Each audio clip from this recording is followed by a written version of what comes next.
Hello everyone, welcome to this lecture 2 of week 7 for our course Metrics and Analytics of Marketing. In this week we are discussing about various metrics associated with product and portfolio management. In the last sessions we have seen various metrics such as trial, repeat and volume projections that helps our finance department, that can help our production department, that can help our HR department in making their strategic plans, right. So, in today's class we will be delving into another category of product and portfolio management metrics, which will mainly concentrate on growth, I mean year on year growth and compounded growth. So, let us delve into the details of this metrics. First, let us try to understand these two metrics categorically. One is the year on year growth and second one is the compound annual growth rate. Year on year percentage growth basically refers to the rate of change of a particular value. It can be for sales, it can be for revenue, it can be for profit. So, it basically consider the initial phase of the year and the last phase of the year. So, from 1 year to the same period in the previous year, and it is expressed in terms of percentage, as the terminology itself is self-explanatory. When we talk about year on year growth, it is the percentage growth uses the prior year as the base for expressing the percentage change from 1 year to the next. So, let us say my overall sales in the previous year was 100 units. Now, in this year I have a total sales of 110 units. So, within this year what is the growth in terms of sales? It is 110 minus 100. So, it is 10 units. So, but the base is my denominator will be 100, because in the previous year my total sales volume was 100 units. So, 10 divided by 100 multiplied by 100, that gives me a year on year growth of 10%. Now, moving to this one, a expanded matrix, that is compound annual growth rate. So, CAGR is the mean annual growth rate of an investment over a specific period of time, which has to be longer than 1 year.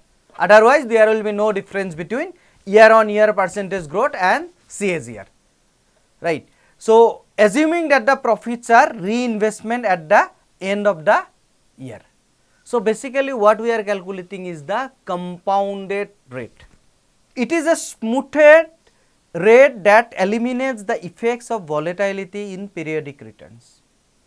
So, year and year cannot give you a complete picture of the macro environment or over a period of time, because let us say if I am just looking into year on year growth for a particular period of time and I ignore the fact that that particular period of time was impacted by COVID, that particular year of time was impacted by great recession, then in that case that does not tell the entire story of that growth of that particular industry or growth of that particular product.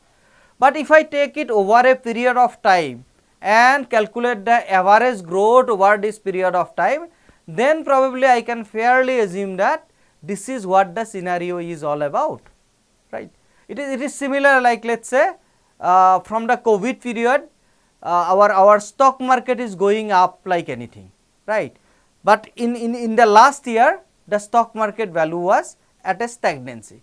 So, if I just look at this one last year value, then it is not very kind of optimistic, but that does not tell us the entire story.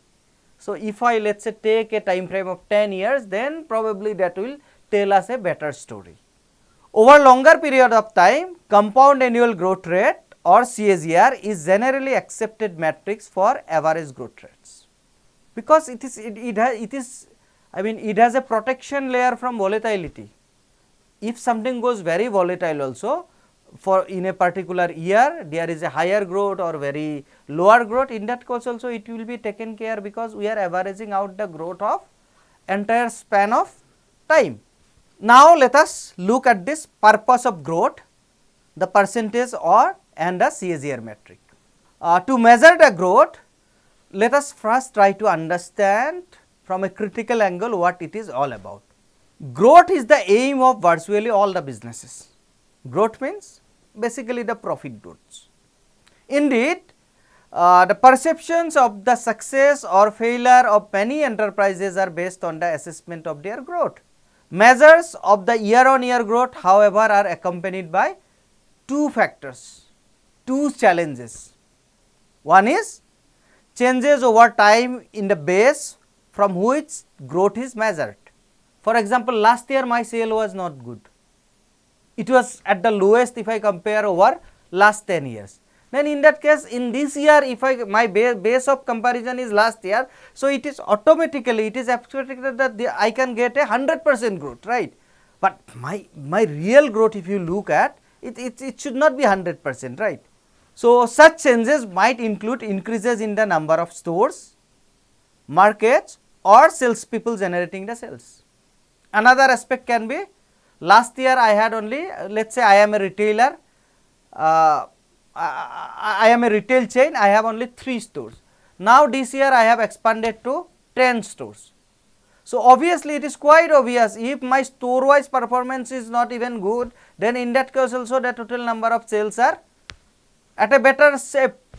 The figures are better if we do not delve deeper into the figures. So that is the problem. We cannot just look at the year on year growth. So this issue is addressed by using the same store measures. So if we calculate the growth based on the same stores rather than the overall sales, then in that case we can have a better picture of our growth trajectory. Another one, let us say it comes from the aspect of compounding. Sometimes you have a growth of, let us say in first year itself you attain a growth of 40%, and let us say in next 2 years the growth rate is 0%. That does not mean that overall growth is 13.3% each year. No. Compounding of growth over multiple periods. The example is, if a company achieves 30% growth in 1 year, but its results remain unchanged over the 2 subsequent years, this would not be the same as 10% growth in each of these 3 years. CAGR, compounded annual growth rate. The compound annual growth rate is the metric that addresses this issue, fine. So that is why we need to pick up the right metrics for right prediction or right assessment. Let us look at the construction of the simplest form of matrix, that is the year on year growth. It is the percentage growth from last year time. The percentage growth addresses the question, what has the company achieved this year compared to the last year. Our base is the last year, and what is the increase or decrease as compared to the last year. Dividing the results for the current period by the results for the prior period will yield a comparative figure. Subtracting one from the other will highlight the increase or decrease between the periods. When evaluating the comparatives, one might say that the results in year 2 were, for example, 110% of those in the year 1. So to convert this figure to a growth rate, one need to subtract the 100%. Last year it was 100% and this year it is 110%. So what will be our overall value? It is 10%. So you can just have a look at this formula. Year on year growth is equal to value at time period t minus value at time period t minus 1 divided by value at time period t minus 1. So why it is t minus 1 in denominator? Because base of this calculation is the previous year. Year on year calculation is, year on year growth calculation is always based on the previous year's value. So this is how this metric is constructed. Let us look at this example. Let us say H is a small deli which has had great success in its second year of operation.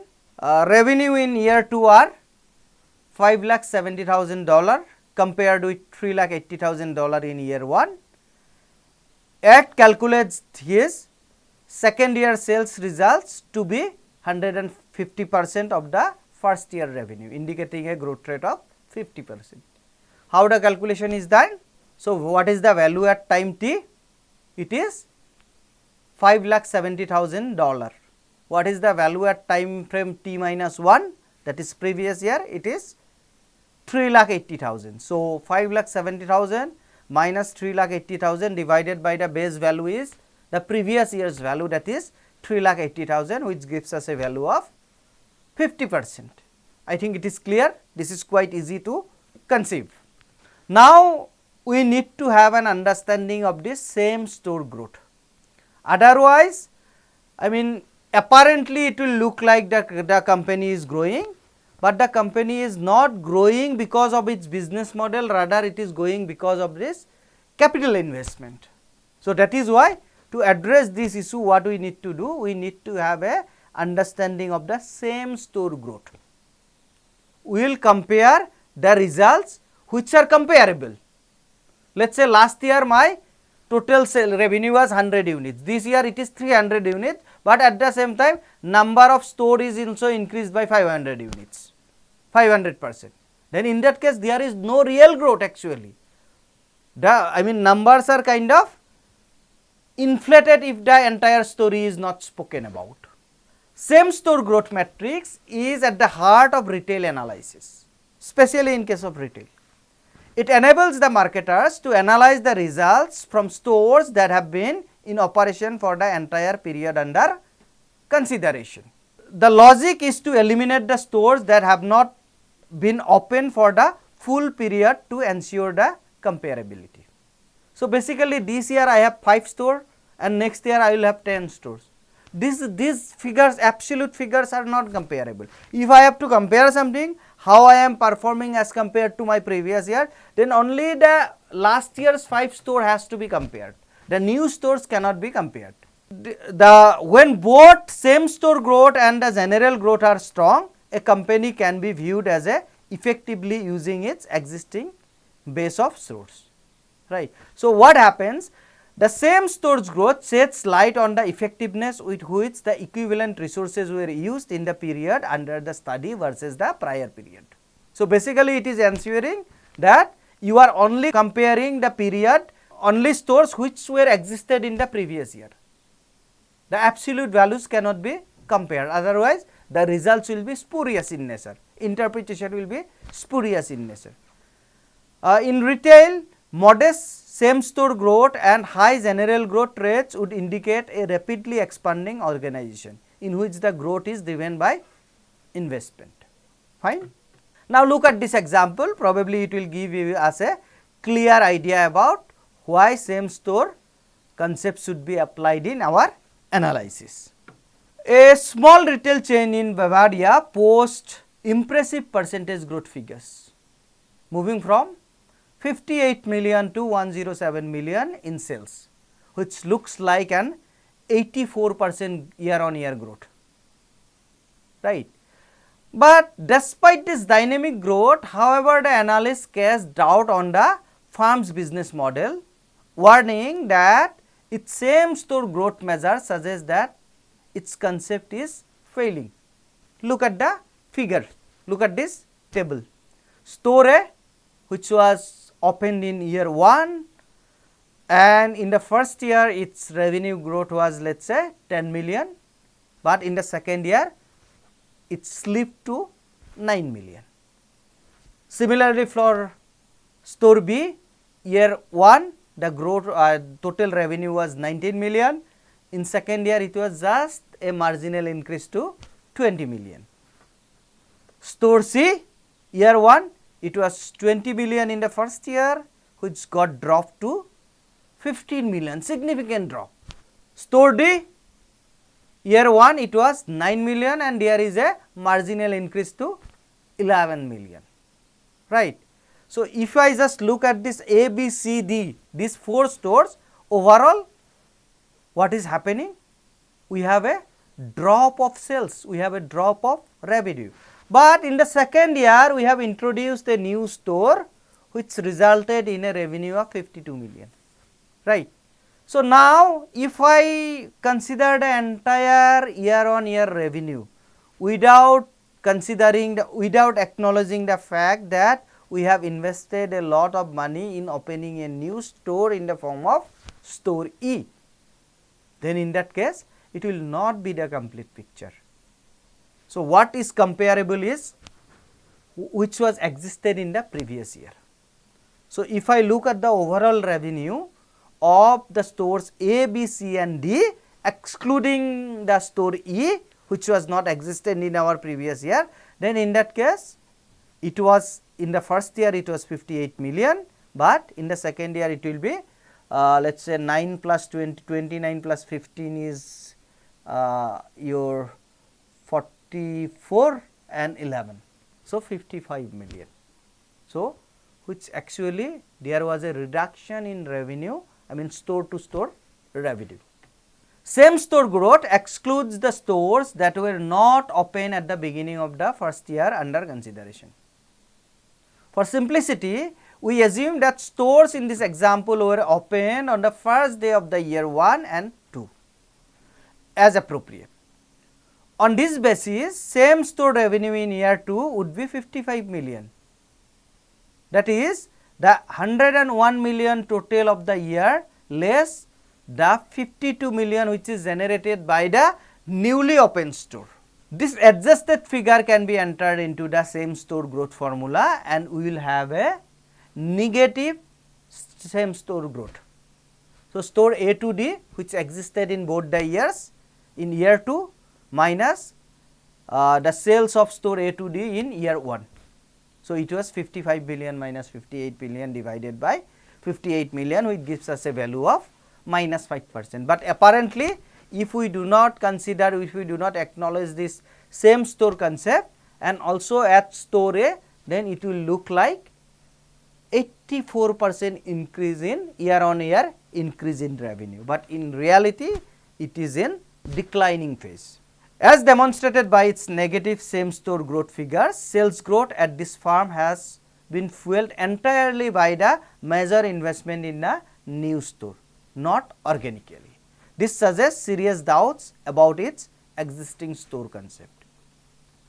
Another question that can be raised or that can be looked into from this particular context of example is that did the new store cannibalize the existing store sales? So, this is a question and it is critical to understand and delve more into. Now, we will look into the compounding growth value at future period. So, how can we calculate the compounding growth rate? It is similar like how we calculated the compound interest rate in our school days. By compounding, managers adjust growth figures to account for the iterative effect of improvement.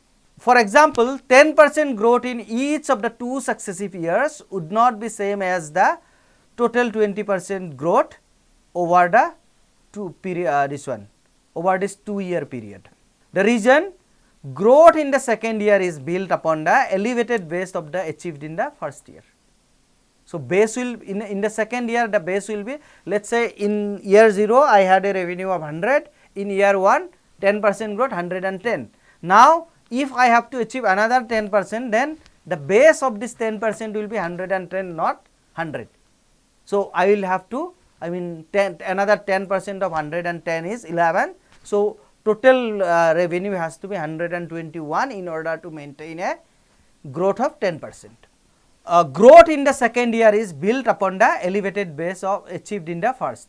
Thus, if sales run 1 lakh in year 0 and rise by 10% in year 1 and then year 1 sales comes to 100 and let us say 110,000. If the sales rise by further 10% in year 2, then year 2 sales do not total 120,000, rather it has to total 110,000 plus 10% of 110,000, that is 121,000. So, this is a mathematical formula that generates this effect. The mathematical formula is your current value, like it is like this one formula for your compound interest. It is current value multiplied by 1 plus CAGR to the power number of periods, right. So, this is the formula. So, if you just minus 1 from this one, it will give you the growth rate, fine. So, using this formula we can calculate the impact of 10% annual growth over a period of 3 years. The value in year 0 is 100 rupees, $100, the number of years is 3. So, the growth rate is 10%, CAGR is 10%. So, the value in the future period will be value in year 0, that is $100 multiplied by 1 plus 10% growth rate, 1 plus this one 0.1 to the power number of years, that is 3. So, it will give us a total value of 133.1, fine. Compound annual growth rate is the mean annual growth rate of an investment over a specific period of time longer than 1 year, assuming the profits are reinvestment at the end of the year. So, now from the previous examples we can just reverse the calculation to calculate the CAGR. When it comes to CAGR, it represents one of the most accurate ways to calculate and determine the returns for anything that can rise or fall in value over a period of time. The compound annual growth rate is a constant year on year growth rate applied over a period of time. Given the starting and ending value and the length of the period involved, it can be calculated by this given formula. So, what is our ending value? Just we are reversing the calculation now. So, what is our ending value divided by what was our starting value to the power 1 divided by number of periods, right, and minus 1. Minus 1 means we are just talking about the overall growth, not this 100%, right. So, this will give us the value of CAGR. So, let us look at this example. Let us assume we have the results of a compounding growth observed in the previous example, but we do not know what was the growth rate was. We know that the starting value was $100 and the ending value was 133.10. The number of year was 3. All these values were given. So, we can simply enter these numbers into the CAGR formula to derive the CAGR. So, in this case the CAGR is ending value, which is 133.1 divided by starting value, which was $100 divided by 100. So, it will give us a value of 1.331, right, to the power, what is the 1 by number of years. So, 1 by 3. So, basically we have to take the cube root of 1.331, which is 1.1, and we have to minus the 1 in order to capture or calculate the CAGR, so which is 10%. So, this is just the reverse calculation of the previous example. So, this is what is all about today's topic. So, basically what we have discussed in today's class is we have understood that year on year growth gives us a pictures regarding the company's performance for the current year as compared to the previous year. It does not tell us the entire story. The base year is the previous year. If the benchmark of the previous year itself was at a lower side, then in that case probably even a higher growth rate, year on year growth rate is not good for the company, right.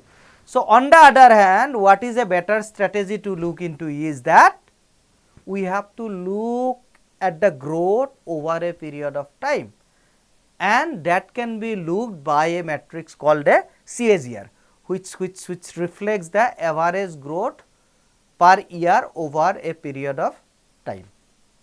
Another another thing that we looked into is that especially in the case of retail industry, we have to look at in-store growth rate rather than the overall growth rate.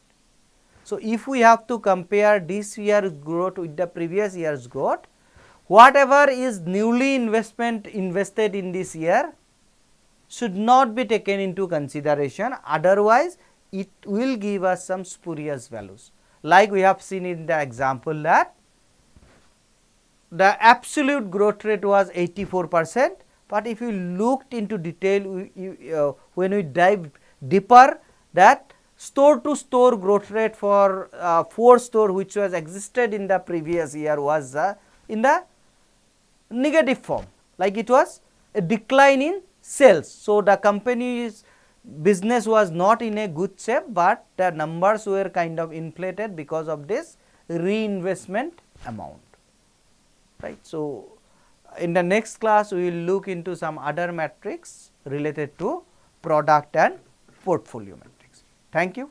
See you in the next class.